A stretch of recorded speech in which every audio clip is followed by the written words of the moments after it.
Hi, how are we today? Great? Good. Fantastic. Let's start the video. I am today reviewing the second Five Nights at Freddy's books, The Twisted Ones, with my little helper here, Ellie. So this video isn't going as planned already. I was doing a deep dive into the entire book like I did in the last video, but I was boring myself. I wish I was exaggerating. I wish I was joking. I was boring myself, which is not a good indication for this book. So instead, I'm just going to give a very quick rundown of the plot. I'll say when I'm starting, and then you can just skip through to the review section if you don't want to know the plot. But right now, I'm just going to still do my little introduction. So the last book ended with everyone safe, everyone was going home. It was just kind of done and dusted. Dave had been dealt with by the animatronics. And yeah, that was kind of just the end of the book. You cannot play with my hair. I gave it 2.5 stars out of 5. There were a number of issues that I think could have been dealt with rather easily, but I did see that really that glimmer of hope that I wished had been more deeply evolved. But we're not here to discuss Five Nights at Freddy's Silver Eyes, we're here to discuss Five Nights at Freddy's The Twisted Ones. It's been a year since the horrific events at Freddy Fazbear's Pizza, and Charlie is just trying to move on. Even with the excitement of a new school and a fresh start, she's still haunted by nightmares of a masked murderer and 4 gruesome animatronic puppets. Charlie thinks her ideal is over, but when a series of bodies is discovered near her school, bearing wounds that are disturbingly familiar, she finds herself drawn back into the world of her father's frightening creations. Something twisted is hunting Charlie, and this time, if it finds her, it's not letting go. Yeah, so like I said, spoiler is going to start now. Down the bottom is going to be chapters. Skip to the review section if you don't want to hear the spoilers. Shut up. Shut up. Shut up. We start with Charlie in an animatronics class. She is now in college, university, whatever Americans call their higher education. I don't know. She's a little friend called Artie who clearly likes her, but she's going on a date or whatever with John, who she doesn't actually know. She doesn't actually know how John knows where she is, which is creepy, but whatever. We also discover that Charlie has been working on robots of her own, and she's helping them learn, which is also creepy. But anyway, Charlie and John go on a horrible date. She has a panic attack in the bathroom. Whatever. And then they kind of just go to her father's house because Charlie finds out from John, who is a construction worker now in Hurricane, that a storm had passed through and it had really, really badly damaged the house. She finds a room at the bottom of her house that she had no idea existed. And she's kind of just like really drawn to a wall. We'll be important in a minute. Clay comes and finds Charlie and brings her to a murder scene for some reason. And this body has a striking similarity to the scars that Dave showed her, showed Carlton in the last book, whatever. Clay, because apparently he has no brain cells despite being the chief of police, goes, hey, is this an accident or was it on purpose? I'm afraid we have no leads, but I can safely say our poo did not suffer. Looks to me like he suffered a lot, Chief. Oh, geez, Lou. How long are we gonna let me keep drinking this thing? The spring lock suit that would have created these wounds is nowhere in sight. So clearly the body was dumped there and the spring lock suit was taken away. So clearly it wasn't an accident. Whatever. And then he apologizes and he's like, I wish I didn't have to bring you into this. You didn't have to bring her into this. Whatever. Charlie gets obsessed with the animatronics. Starts searching herself and ultimately discovers that her father was involved to a degree, but it wasn't his animatronic. Someone stole his design and made their own, is basically the vibes. She then figures out with John and Jessica, who she is roommates with at the college, that these animatronics are headed straight towards her as another body drops, and they discover it's actually the third body, and it is a line from her father's house to the university dorms where she lives. So she decides to offer herself up as bait for some godforsaken reason without letting anyone else know, and she gets taken by these animatronics who look like twisted versions of the ones from Freddy Fazbear's Pizzeria. They kind of like consume her, the one that looks like Freddy, brings her into his stomach and brings her to what we later discover to be Charlie's house in the room that she didn't know existed. Underneath that, there's a whole pizzeria that looks almost identical to Freddy Fazbear's that she grew up with. So then everyone discovers where she, figures out where she's gone. They track her through getting the animatronics help from Freddy Fazbear's Pizzeria that they thought that Clay had destroyed, but he hadn't. He actually brought them to his house and destroyed his marriage over them. So they follow them after letting them know, like, oh, William Afton's alive and he's taken Charlie, and they go all like, zzz, like, and come back to life after not moving for the past year. And they take these people, like, they run off, but like they track the footsteps or whatever to Charlie's father's house, and they find Charlie there being swarmed by these illusions almost, or these like blank mannequins ultimately they end up being, but like they have an illusion on them to make them look like balloon boys, which we know from the game. So Clay shoots out these projectors and the illusions goes away, the headaches that everyone had been experiencing goes away. Dave's not dead is basically the vibe. He comes out completely mangled in the Springlock suit. Now dons the moniker Springtrap because apparently, like I thought in the last bloody video, he's a Scooby-Doo villain. Called it, I was right. Charlie chases him down. The animatronics come and basically destroy all the other animatronics. Charlie chases him down, starts essentially torturing him to get the knowledge that she wants, that Sammy wasn't actually the one that he took. Her brother wasn't the one that he took. He took her. And the roof starts caving in because of all the fights from the animatronics. They have to leave. Charlie doesn't want to leave, but still goes up to the roof. Then goes, actually, no, I really, really don't want to leave.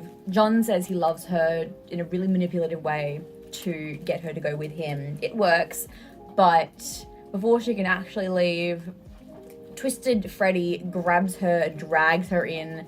She's in his chest cavity again, and she dies. The end of Charlie, but the book continues. They go to a restaurant where they first met in the first book to mourn Charlie. Artie shows up and is like, oh, we were going to date, which I call bullshit on. It was either an inconsistency or just a weird little comment that he decided they were going to date despite thinking that she had a boyfriend who was there at the table with him.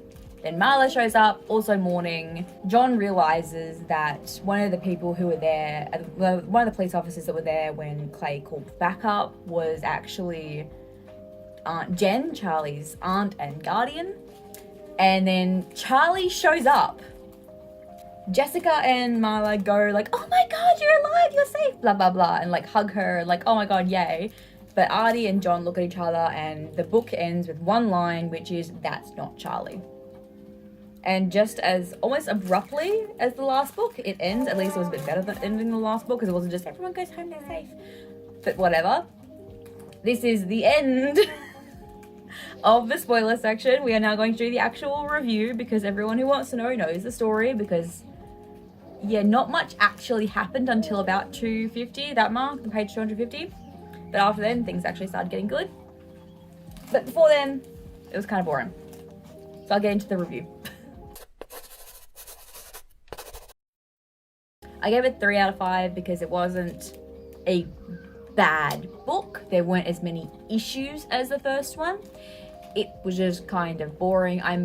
In my eyes, 1 star is like, I would not recommend it to bloody anyone. I would actually advise people going out of their way.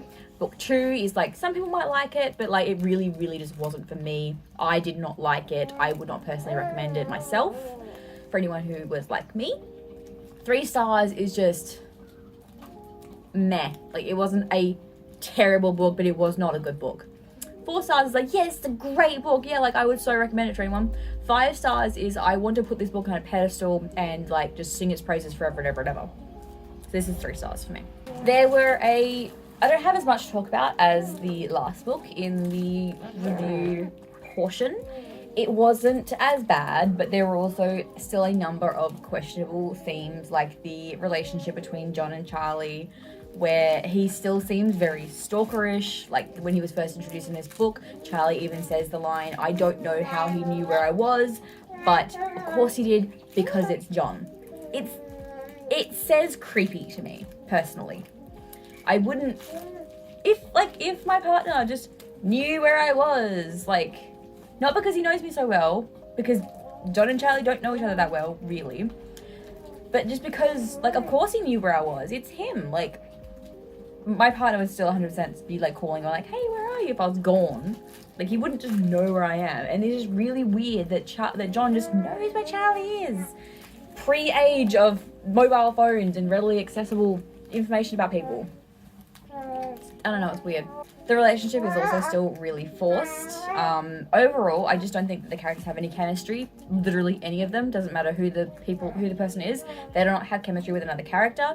They're just kind of, almost looking back on it, they seem like blank slates, which is ironic, given some of the things in the book. But they're almost like blank slates of people given 1 or 2 characteristics that make half a person. I don't like the characters in this book. I don't even think that they really classify as characters half the time. They just kind of fit a purpose, sort of. But other than that, they're just kind of there. They're talking, they're doing things. But in the end, even the end of the book doesn't really amount to their actions. It just kind of happens to them and they're watching. There were inconsistencies with the last book, which kind of makes me think that they didn't go back and read the book before writing this one. Where in the last book, Carlton was kidnapped by William Afton, and William Afton showed him all the scars from the Springlock suit. But in this book, it's phrased like Charlie was the one who was shown all these scars, which is really not true. Couldn't have happened because they didn't have any alone time together. Didn't have any time together even with other people around, where he had time and the desire to show all these scars off beyond the ones in his neck, which she made a comment about seeing in the last book. That was it. She didn't see any of the ones down here, but she made a comment about all the scars. Overall, generalized comment, I found this book boring. Until page 250, nothing really happened. Most of the book could be condensed down to maybe 1 or 2 chapters. Ultimately, until page 250, at which point things really start kicking off. The actual events of the book start happening, but then it's basically over like that.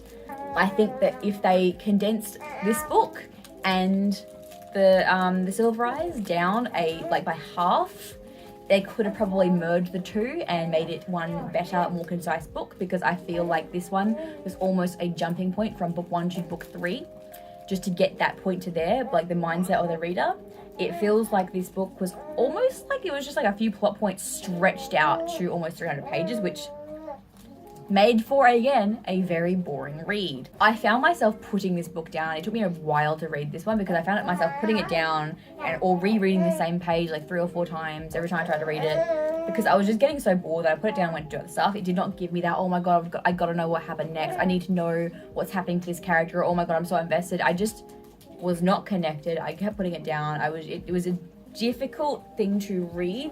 Not as much as the last one, but it was still difficult because it was boring. Nothing was happening most of the book. And even when I did find myself getting drawn in, unfortunately, like there was like one scene of interesting things, and then the next scene, Charlie would be back in the classroom, and it would completely break the flow. It would completely break the tension that had been built. It would, again, ruin the reading experience for me. It just like completely jar me out of the reading experience. So I wasn't actually invested, because every time anything interesting would happen, I knew that it would end really soon, and like it wouldn't continue being interesting because it'd be back in a classroom that wasn't even a well-designed classroom for robotics. Because I did ask my partner at one point, because I was like, okay, he has a degree in this sort of stuff. Is this a realistic environment for learning on this topic? And I showed him one of the lines the teacher was saying, and he was like, I mean, yeah, I suppose, like, we did kind of learn this stuff, but they're explaining it in the most pretentious way possible. On the other hand, one thing I think they did very well was handling Charlie's trauma. I think the other characters probably should have been feeling a bit more trauma as well, but Charlie should have definitely been feeling it the most, which she did. In her eyes, to her knowledge, she killed someone. She activated the spring locks in the helmet of Dave's suit and killed him. The animatronics dragged him away. He was dead to her. So of course she's going to be feeling the effects of the trauma more. I think they did a very interesting thing where when she was having one of her panic attacks, so she had a few during the book, she went to the bathroom. She had what I'm going to refer to as a Lady Macbeth incident, where she went to a bathroom and saw that her hands were covered in blood. It was entirely a hallucination, which I think is really interesting. I thought it was very well done because there's no way she would get out of that whole situation from the year prior mentally sound, having hallucinations, having all these anxiety attacks that she's had throughout the book. It is so believable. And honestly, the fact that Jessica and John, the other characters who we see that experience all this with her, don't have more signs of anxiety about the whole incident is very surprising and a little bit unbelievable. So where they did good, they also did bad, but I really do appreciate the way that they showed Charlie's anxiety. It wasn't in a detrimental way, it wasn't in a damaging way in any respect, in my opinion, but that's only the opinion of one. Other people might have different perspectives. I just think it's very good to show that she's not just brushing it off, it is affecting her. And that is one thing that I will praise this book about. Now, for the long and short of it, 70% of the book was boring. Full stop. 70% of it, most of it was boring. I wanted to skip through it, but I obviously couldn't because I was doing a review. I found myself putting it down, like I said. It was just 3 stars. It was 3 stars. What can I say? What can I say? At the end of the Silver Eyes, I said that I will only continue on to this one because I already owned it. I don't find that the case for the end of this one. I do want to see what happens because the end was very much a cliffhanger. I am interested to read the next one, but I'm going to be taking a break before I need the next one because it's kind of draining me a little bit to read these books when I have so much expectation in my, not even expectation, when I have so much hope in my head and it just keeps letting me down and it's sad and I want to read something else. So I'm going to be reading, what am I reading right now? I'm reading Shadow and Bone because my book club that I'm a part of is having an elemental theme at the moment, and this just reading was Vampire Academy, so I was like, this is close enough to elemental if Vampire Academy is the example. So I'm reading Shadow and Bone. I'm excited. I might be doing a video on that. In my head at the moment, I have an idea of like comparing the book to the Netflix series. That might be a bit tricky considering Netflix is very protective of their content. So we'll see. I don't know. My next video might be that. It might be something else I have in my head that I'm not going to talk about. It might be something else I have in my head that I'm not going to talk about. So I have a few ideas, but we'll see. For now, I hope you have an amazing day, night, wherever you are, and I hope that you find the perfect book for whatever mood you're currently in. Bye!